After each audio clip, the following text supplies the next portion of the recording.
नूतन कहानियों में मित्रों आप सभी का हार्दिक अभिनंदन। आज मैं आपके लिए एक रोचक कहानी लेकर आया हूँ जिसका शीर्षक है धन की प्रचंड शक्ति बना देती है उद्दंड। धन एक ऐसी वस्तु है जिसकी कामना आदिकाल से हर व्यक्ति के मन में समाई हुई है। संसार में हर व्यक्ति धनी बनना चाहता है, अतुल्य धन का संग्रह करना चाहता है। इसका कारण है धन की शक्ति। धन है तो बल है, धन है तो प्रभुत्व है, धन है तो दुनिया झुकती है, धन है तो किंचित वस्तु की अप्राप्य रहती है, धन है तो व्यक्ति सर्वमान्य सर्वस्वीकार्य हो जाता है। लेकिन धन की यही शक्ति अगर सिर चढ़ जाए तो नाश का कारण भी बन जाती है। धन की शक्ति कितनी अनंत है और कैसे विनाश को आमंत्रित करती है, आज मैं आपको इस सुंदर सी कथा के माध्यम से जानकारी देता हूँ। एक समय की बात है, किसी नगर में एक दरिद्र व्यक्ति रहा करता था। वह नगर के नज़दीक वन में एक टूटी कुटिया में दिन काट रहा था। अपने जीवन यापन के लिए वह भिक्षावृत्ति किया करता था।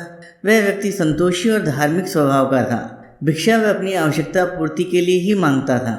अगर किसी दिन उसे अधिक भिक्षा मिल जाती तो वह उसे एक पोटली में बांधकर एक खूंटी से टांग देता था। जितने दिन उस अतिरिक्त भिक्षा से उसका काम चल जाता था, उतने दिन वह भगवान की पूजा ध्यान में अपना समय व्यतीत करता था। इधर कुछ समय से वह देख रहा था कि उसकी भिक्षा की पोटली कोई खाली कर दे रहा है। वह जब भी अतिरिक्त भिक्षा का उपयोग करने पोटली उतारता, वह उसे खाली ही मिलती थी। इस बात से वह व्यक्ति काफ़ी परेशान हो गया। पोटली खाली होने की स्थिति में उसे रोज़ ही भिक्षा मांगने जाना पड़ता था, जिससे वह पूजा ध्यान नियमित रूप से नहीं कर पा रहा था। एक दिन उसने तय किया कि आज रात भर जाकर देखा जाए कि चोर है कौन। उस रात वह पूरे यत्न से नींद भगाकर लेटा रहा।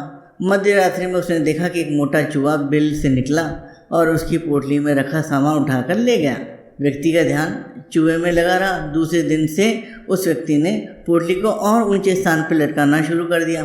पर आश्चर्य की बात यह थी कि चूहा अभी भी पोटली खाली करता जाता था। वह व्यक्ति पोटली टांगने की ऊंचाई जितनी भी बढ़ा देता, चूहा कूदकर पोटली तक पहुंच ही जाता।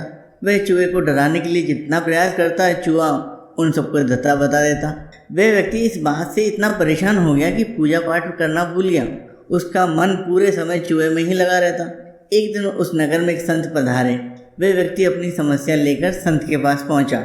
उससे सारी बात जानकर संत ने कहा, वत्स, एक चूहे में इतना बल होना सामान्य बात नहीं है। इतनी शक्ति उसी के पास हो सकती है जिसके पास अपार धन हो। धन की शक्ति अनंत होती है, वह किसी को भी उद्दंड बना सकता है।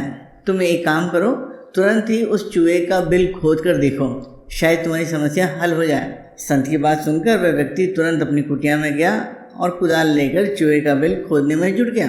काफ़ी देर खोदने के बाद उसे बिल में सोने के गहने, रत्न आदि मिलने लगे। इसका कारण ये था कि वह चूहा हर जगह से सामान उठाकर अपने बिल में जमा करने का आदी था।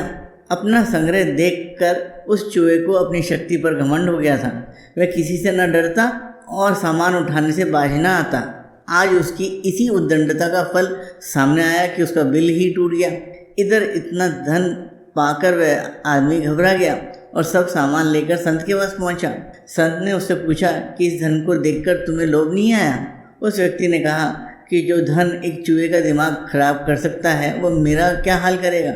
मुझे जीवन में संतोष और प्रभु स्मरण ही चाहिए। संत ने वह सब धन नगर के राजा के पास रखवा दिया और उस व्यक्ति को अपना शिष्य बनाकर अपने साथ रख लिया।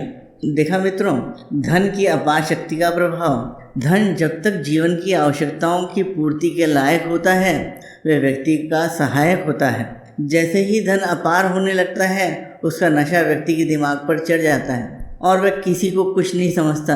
यही स्थिति विनाश को आमंत्रण देती है। इसलिए धन तो कमाएं, पर उसे खुद पर हावी न होने दें। आशा करता हूँ आपको ये कहानी मेरी पसंद आई होगी। अगर अभी तक आपने नूतन कहानियाँ चैनल सब्सक्राइब नहीं किया है तो कृपया सब्सक्राइब करने का कष्ट करें।